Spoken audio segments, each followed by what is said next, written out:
بسم اللہ الرحمن الرحیم۔ السلام علیکم راہ دین میں خوش آمدید۔ ناظرین، سب سے پہلے میں اپنے مالک اپنے رب اللہ تعالیٰ کا شکر ادا کرتا ہوں، جس نے ہمیں یہ موقع دیا کہ ہم اپنے پیارے نبی کی زندگی سے کچھ سیکھ سکیں۔ پیارے دوستو، اللہ تعالیٰ نے ہر دور میں انسانوں کی رہنمائی کے لیے اپنے پیغمبر بھیجے۔ ان میں سے ایک تھے حضرت عیسیٰ علیہ السلام، جو بنی اسرائیل کی قوم کے لیے بھیجے گئے تھے۔ وہ اللہ کے نیک بندے اور سچے رسول تھے۔ انہوں نے لوگوں کو اللہ کی عبادت کی دعوت دی، برائی سے روکا اور اچھائی کی راہ دکھائی۔ پھر ہر نبی کے بعد آنے والے نبیوں نے بھی وہی پیغام دیا، توحید یعنی اللہ ایک ہے، اس کا کوئی شریک نہیں۔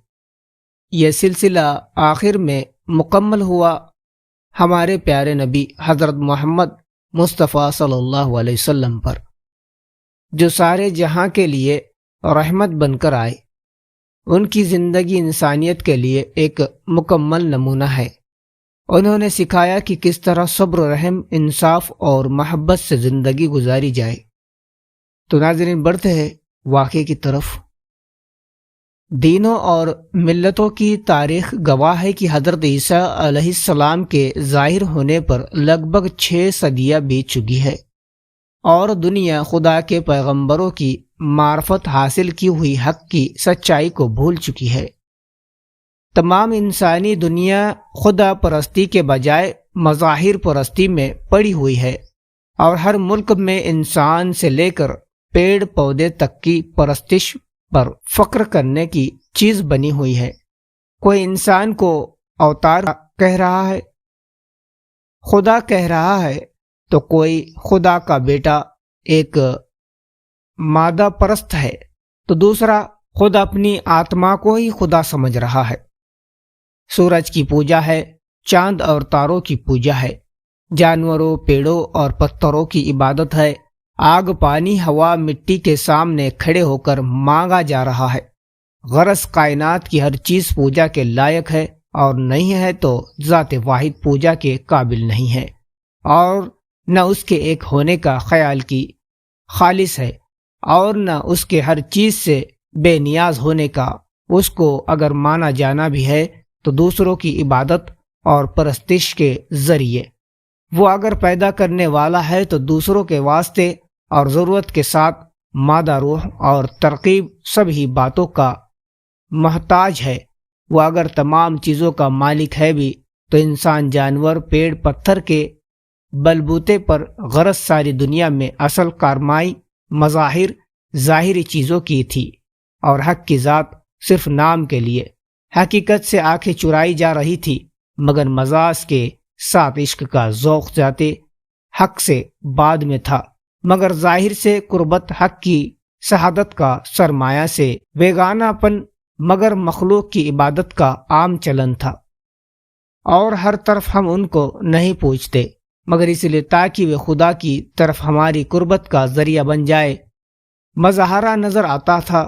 یہی وہ تاریخ دور تھا جس میں اللہ کی سنت یعنی خدا کی ہدایت و جلالت کے قانون نے ماضی کی تاریخ کو پھر دہرایا، اور حق کی غیرت نے فطرت کے رد عمل کے قانون کو حرکت دی، یعنی ہدایت کا سورج شہادت والے برج سے نکلا، اور چاروں طرف چھائی ہوئی شرک و جہالت اور رسم و رواج کی اندھیریوں کو فنا کر کے دنیا کو علم و یقین کے روشنی سے جگمگا دیا۔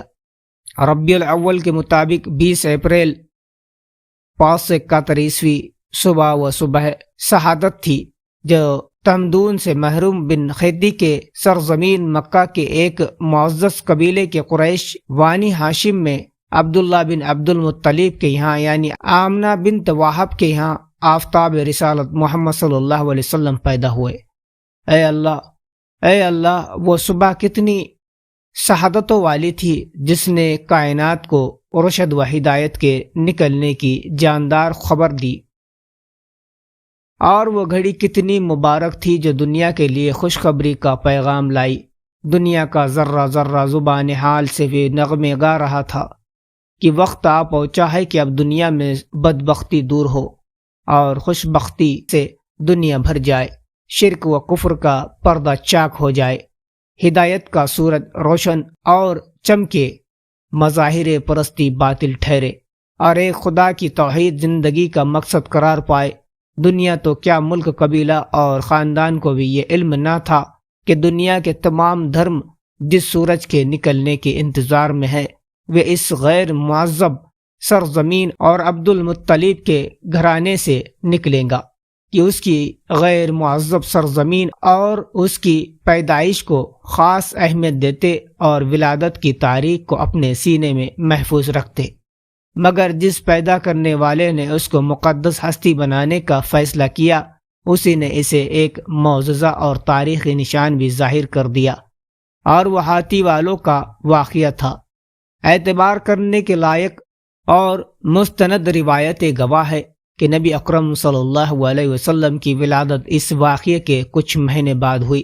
اس واقعے میں جو خاص باتیں پائی جاتی ہے انہیں دیکھتے ہوئے یہ عرب کے لیے عام طور سے اور حجازیوں کے لیے خاص طور سے بڑا عجیب اور حیرت میں ڈالنے والا واقعہ تھا، اور اس لیے وہ کبھی اس کو بھول نہیں سکتے۔ اس لیے انہوں نے ان کا نام ہی عام الفیل ہاتھیوں والا سال رکھ دیا، مگر وہ یہ نہ سمجھ سکے کہ اصل میں یہ واقعہ ایک نشان ہے اس جلیل القدر ہستی کے ظاہر ہونے کا، جو ایک دن تمام دنیا کو توحید کے مرکز اور ابراہیم کے قبلے پر جمع کر دیں گی، اور اس کو غیر اللہ بتوں کی گندگیوں سے پاک کر کے توحید کے نغموں کے لیے خاص کرائیں گی، کیونکہ یہی وہ پہلی جگہ ہے جو صرف ایک اللہ کی پرستش کے لیے بنایا گیا۔ یہ مندر نہیں تھا کہ مورتی کی پوجا کی جائے، گرجا اور کلیسا بھی نہ تھا کہ یسوع مسیح اور کنواری مریم کی مورتیوں کے سامنے سر جھکایا جائے، نہ یہ آگ کا بھنڈار تھا کہ آگ کے نور کا مظہر قرار دے کر اس کی پوجا کی جائے، اور نہ یہ یہودیوں کا وظیفہ تھا کہ حضرت عزیر علیہ السلام کو خدا کا بیٹا بنا کر اس کی پاکی نغمے گائے جائے، بلکہ تو خدا اور صرف ایک خدا کی عبادت کے لیے بنایا گیا تھا۔ ترجمہ: بے شک سب سے پہلا گھر جو برقرار ہوا لوگوں کے واسطے یہی ہے جو مکہ میں ہے۔ غرض رسول اللہ صلی اللہ علیہ وسلم غرض رسول بنائے جانے کے بعد جب قدرت نے معجزانہ شان سے عام الفل ہاتھیوں کے سال میں آپ کی ولادت کا چھپا راز کھول دیا، جب دنیا نے یہ سمجھا کہ ابرہہ اور اس کی فوج سے اللہ کے کعبے کی یہ حفاظت اس لیے تھی کہ وہ وقت قریب آ پہنچا ہے جب دوبارہ یہ مقدس جگہ ایک اللہ کی عبادت اور خالص توحید کا مرکز بنانے کا شرف حاصل کرنے والا ہے، پس جو طاقت بھی اس بڑے مقصد سے ٹکرائیں گی خود ہی ٹکڑے ٹکڑے ہو کر رہ جائیں گی۔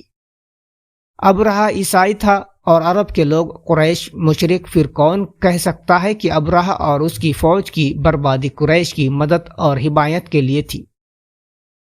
نہیں، بلکہ اس لیے سب کچھ ہوا کہ اللہ کی مشیت کے خلاف ابرہہ کی خواہش تھی کہ یمن صنعاء میں جو خوبصورت گرجا الکلیسا باپ بیٹا روح القدس تحصیل کے فراغے دینے کو بنایا گیا تھا، توحید کے مرکز کعبۃ اللہ کی جگہ وہ سب کی توجہ کا مرکز بنے، اور اس مقصد کے لیے اس نے کعبہ ڈھانے کے لیے فوجی چڑھائی کی۔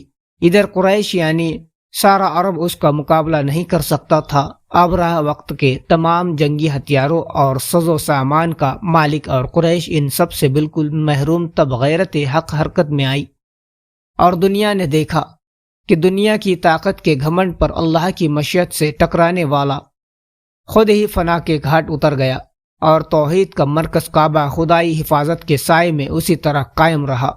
ترجمہ: بے شک اس بات میں بڑا ہی سبق ہے اس آدمی کے لیے جو اللہ سے خوف رکھتا ہے۔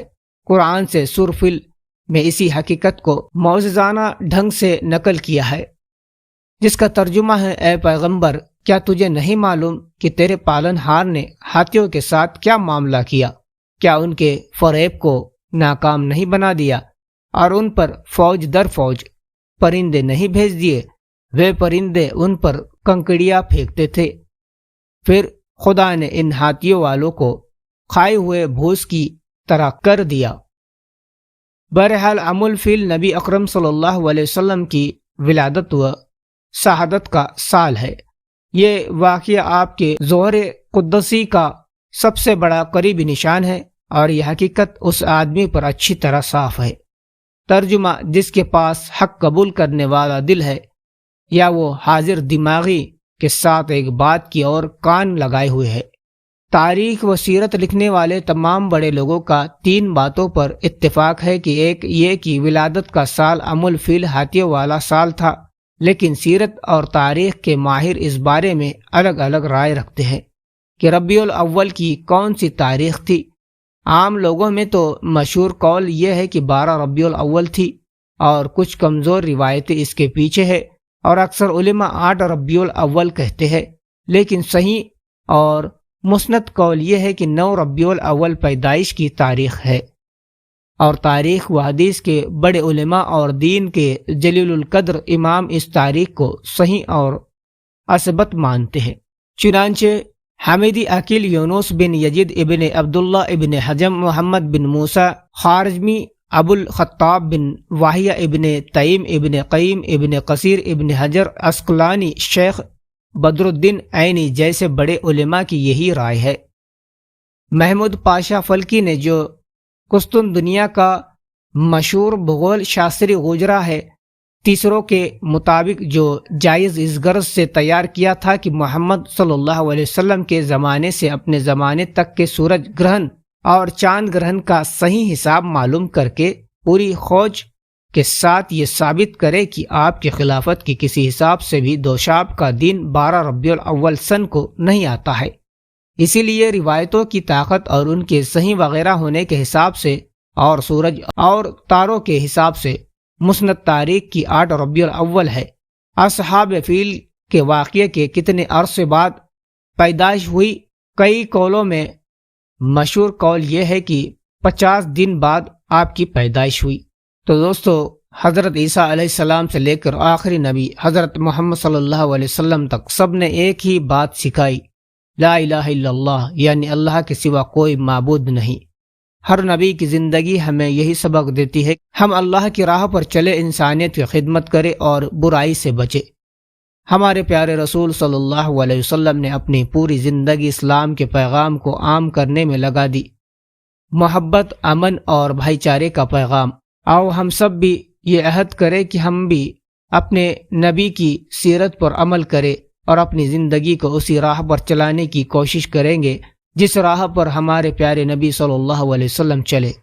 جزاک اللہ خیر۔ ناظرین، آپ کو اگر یہ واقعہ پسند آئے تو لائک، سبسکرائب اور شیئر کرنا نہ بھولے۔ ملتے ہیں ایک نئے واقعے کے ساتھ، مجھے دیجیے اجازت۔ السلام علیکم، اللہ حافظ۔